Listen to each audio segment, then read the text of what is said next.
Ladies and gentlemen, America is at the crossroads. If we allow the massive expansion of government that's been proposed over the last several months, it will literally bring this country to its knees. Haven't we learned enough from the stimulus bills? Now we know unequivocally that the Bush stimulus bill, which was designed to bail out banks and ostensibly provide money for people to borrow, to start homes and start businesses, we know that that's been a total failure. That in fact that money instead went for banks to buy other banks, and for those banks to give over $33 million to bonuses to their employees. Wait, the Obama stimulus plan is worse. It was sold as a way for us to stimulate the economy by providing money for infrastructure funds. Now we find out that less than 15% of all of that money has been directed toward infrastructure projects. And of course, one of the requirements is those projects be shovel-ready.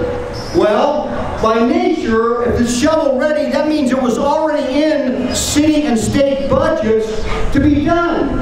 So therefore, nothing could be considered for long-range investment. He shoved the money to the union! Indeed, shovel the money to the union.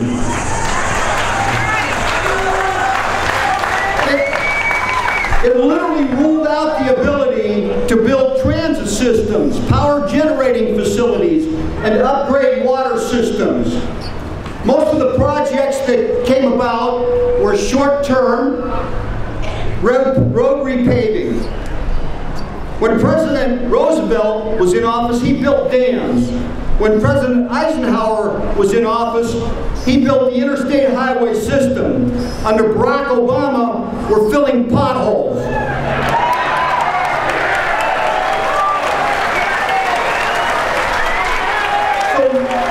So where did most of the recent stimulus money go? Sadly, it went to deficit-riddled states and cities that hasn't done a thing to stimulate the economy. And then, ladies and gentlemen, we have cap and trade. If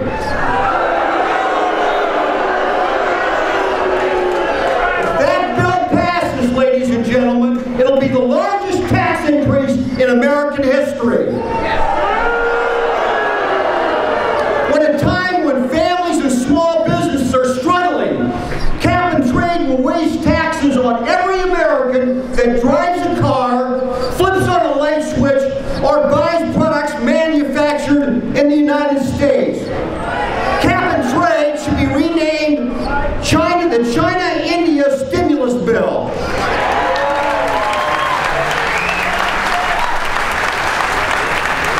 Ladies and gentlemen, the rationale of the so-called cap and trade is based solely on a myth called global warming.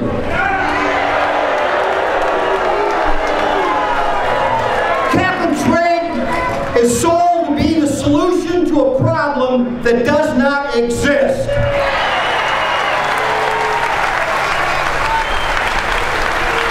The President has projected millions of green energy jobs. Ladies and gentlemen, those totals purely are imaginary and they're based on no economic fact. And anybody that believes that notion, I assume also believes in the Easter Bunny. That's the same president that promised that unemployment would never exceed 8%. Today it's about 10.5% and climbing, and in Michigan it's almost 16%. My name is Tim Brendel. I was born April 17, 1953 in Cleveland, Ohio. My father fought fascism in the United States Army Air Corps during World War II. I fought against the Cold War as a captain in the United States Army for 4.5 years. I was not born in a socialist country, and I will not die in a socialist country.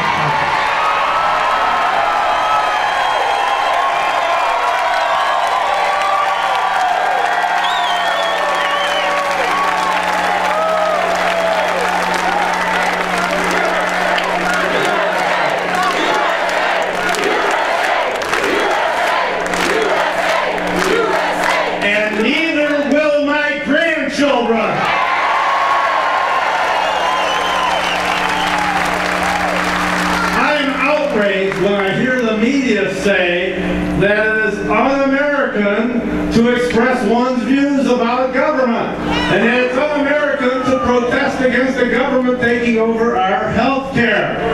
And these are the same people who somehow believe it is American to burn the American flag. Ronald Reagan got it right. Government is not the solution. Government is part of the problem. And by the way, it is all American to express yourself and to engage